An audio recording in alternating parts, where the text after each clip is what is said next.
Hola a todos, ¿cómo están? Soy Erika y bienvenidos a mi canal.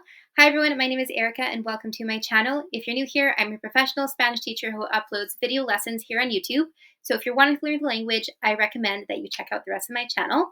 But for today's video, we will be talking about 6 sentence starters to make you sound instantly more fluent.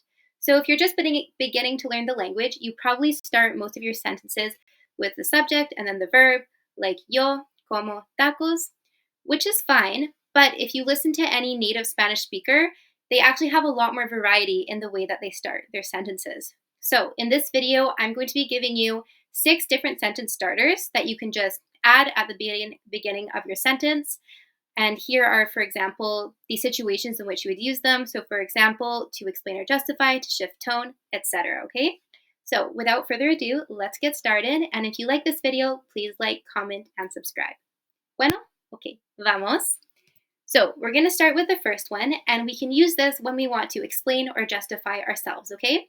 So it is lo que pasa es que, which I would translate to the thing is that, da da da, okay?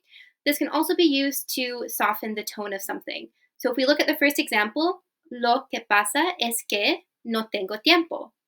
So here, it would translate to the thing is that I don't have time. Now, if we just say no tengo tiempo, I don't have time, that can sound quite harsh. If we add the lo que pasa es que no tengo tiempo, the thing is that I just don't have time, okay? Sounds a lot more polite, indirect, softer. Bueno, en otro ejemplo, lo que pasa es que a veces el tren llega tarde. The thing is that sometimes the train arrives late, okay? Lo que pasa es que no me queda bien el pescado. The thing is that fish doesn't sit well with me. Again, if you just were to say, no me queda bien el pescado, it's harsh and it's direct, it's quite blunt. Adding the lo que pasa es que, one, it makes you sound more fluent, but it also softens it, okay? Bueno. And then again, you can just add this. You don't really need to change any like grammar, make it subjunctive. Don't worry about that. Okay, the next thing, this is one I hear all the time, and you can use this to shift tone. So, ¿sabes qué? It means like, you know what? And then you can just go on with the rest of your sentence, okay? So it shifts tone. It can also get someone's attention. So you could be talking and then you could say, ¿sabes qué? Tienes razón. Like, you know what? I think you're right. Okay? ¿Sabes qué? Ya no quiero ir. You know what? I don't want to go anymore. Okay? Just literally put it in front of your sentence and then say what you want to say. ¿Sabes qué?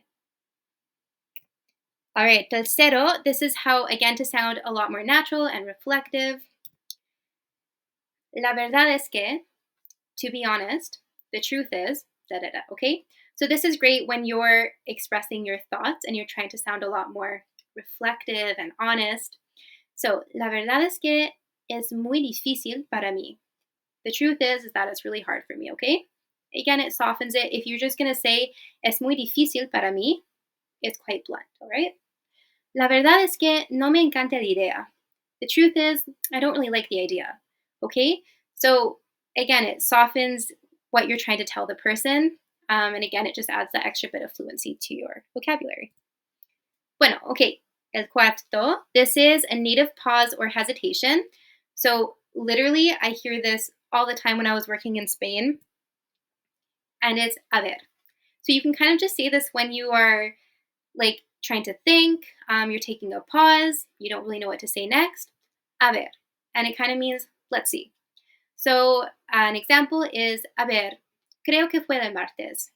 Let's see, I think it was Tuesday. A ver, ¿dónde dejé mi teléfono? Let's see, where did I put my phone? Okay? So you just kind of add it at the beginning and then you continue with the rest of your sentence. You don't need to worry about any specific grammar after that, okay? Present, conditional, whatever you need. Bueno, okay, here is a native style correction. So when you actually want to correct something you said or offer some more information. So, de hecho, which I think translates closer to like in fact. However, you can use it in Spanish to say actually. So it's used to correct or clarify something in a more fluent, natural way. So if I'm saying something and then I say, de hecho, ya lo terminé. So like, actually, I'm done. I finished. Or in fact, I finished. The second one, de hecho, no soy de España. Like, actually, or in fact, I'm not from Spain. Okay? So, is that actually you're going to like add or offer a new piece of information, clarify something, okay? All right. El último, the last one. This one again is used to soften a statement to sound more polite. It's slightly, or it makes the phrase you're going to say more indirect. So you can also use this when you want to express hesitation, okay? So, no sé si puedo decir eso, pero da da da. Not sure if I can say this, but, right, you're sounding a lot more careful and polite. No sé si quiero salir hoy. I don't know if I want to go today, okay? You're expressing that sense of like doubt and hesitation. So, no sé si, and then you can add whatever you want to add later, okay? Don't need to worry too much about the grammar. Y bueno, este fue el video. This was 6 different sentence starters to help you sound more fluent. If you like the video, please like, comment, and subscribe. Let me know what you thought. Y bueno, todos, nos vemos en el próximo. Adiós.